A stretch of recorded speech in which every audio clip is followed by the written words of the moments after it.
Hello. I don't know about you, but I've been bombarded with so much on Facebook and on the internet. It has been incredible how much there is to watch during these days. But all of this material cannot be a substitute for spending time with God ourselves.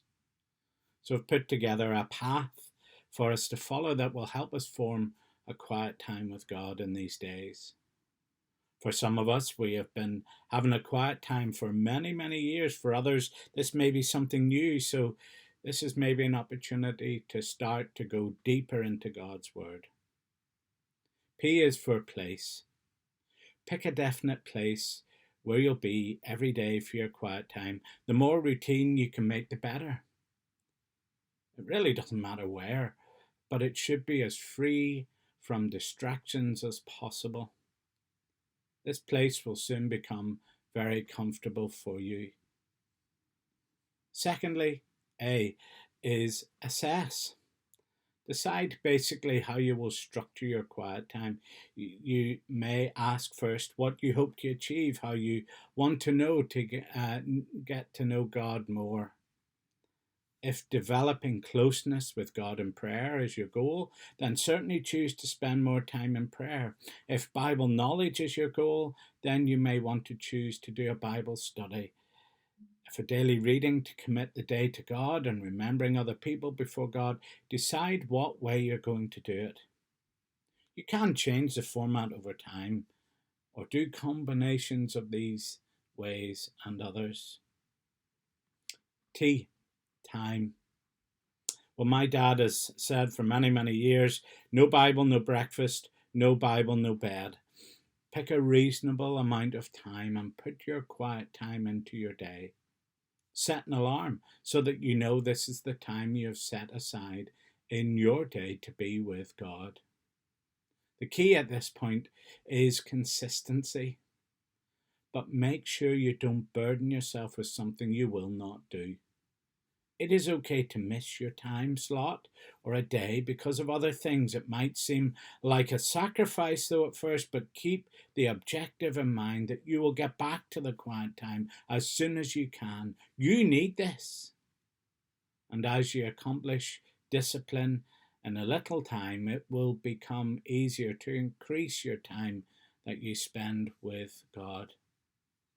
Commit to doing this consistently for at least 30 days. If you do miss the exact time, make it up later in the day. Again, this will require sacrifice. How?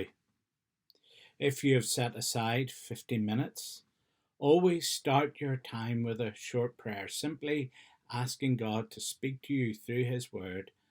Then spend the next 5 minutes reading God's Word or your passage or passages suggested. Then 3 minutes talking to God. Maybe a few minutes in silence, waiting upon God, asking Him to speak to you through His Word. And then maybe spend some time writing down your thoughts of how you've spent that time with God. It really is a good practice to keep a notebook, not only to write down what you've learnt, but also maybe questions that has come out of the passage, but also names of people you want to pray for, and to also write answers to prayer as well. You might want to memorize a verse through which God has spoken to you through that passage today. If you choose a Bible study, again, the key is you decide before you start what you're going to do during that time. The goal is to develop a framework which will lead you to build a deeper relationship with God. Don't worry as much about what you're doing, just do something.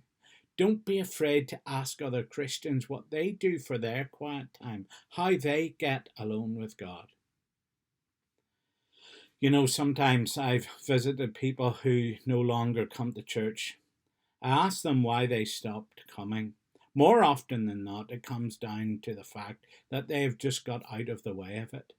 They know it's important to them. They know it will help them in their relationship with God. They just need a little bit of encouragement to get this back into their routine in their lives. Building a daily quiet time is the same. I think many have tried or have done it for a time, but it has fallen by the wayside, and building this time back into your daily life will not be easy.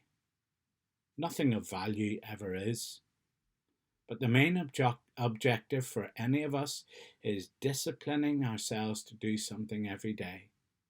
And over time, it becomes a habit that is easily repeated. Even better, it will soon become the best and most productive part of your day. You know blessing, and you will know blessing from God through it. The Lord bless you as you seek Him in this.